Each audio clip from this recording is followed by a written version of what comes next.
nyo, iba sa inyo, nangungurap. Hindi man lahat, di ba? But just to express yung frustration na nadama ko kay Chairman Senator Marcoleta, tingnan nyo yung nangyari kahapon, ha? Katanging-tanging Philippine Star lang ang nasa front page din, Cayetano, I'm still Senate President. Okay? Sa Philippine Star, to be fair, ha? Siyempre, mas malaki yung sa kanila. Okay lang yun kasi araw nila kahapon. Pero kasabay pa rin, Cayetano is still the Senate President. Okay.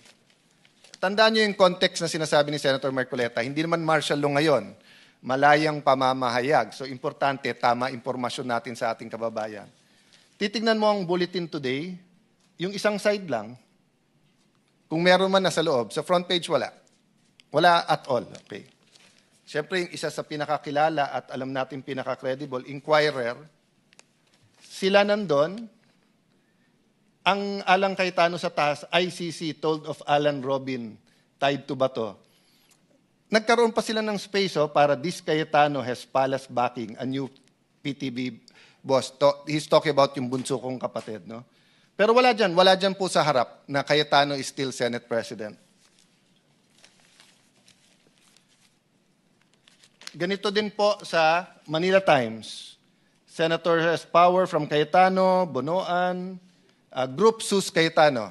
So, news din naman po yan dahil I'm Senate President. Pero wala po dyan na Cayetano is still Senate President. Tribune, ganun din po.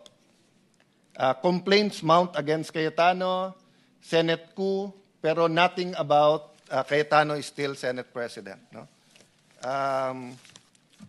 Manila Standard, obstruction of justice filed versus Alan Robin Aplasca.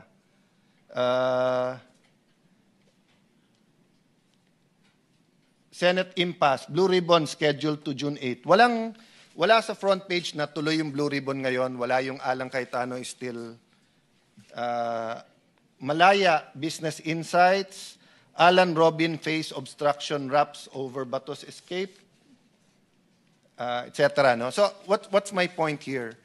If you were a Filipino abroad or sa mga online ka tumitingin, akala nyo legal at walang issue yung nangyari kahapon. Yun yung ibig sabihin. But again, sa mga reporters natin sa Senate, alam ko yung buhay ng reporter, they have to submit 6 to maybe 8 stories a day.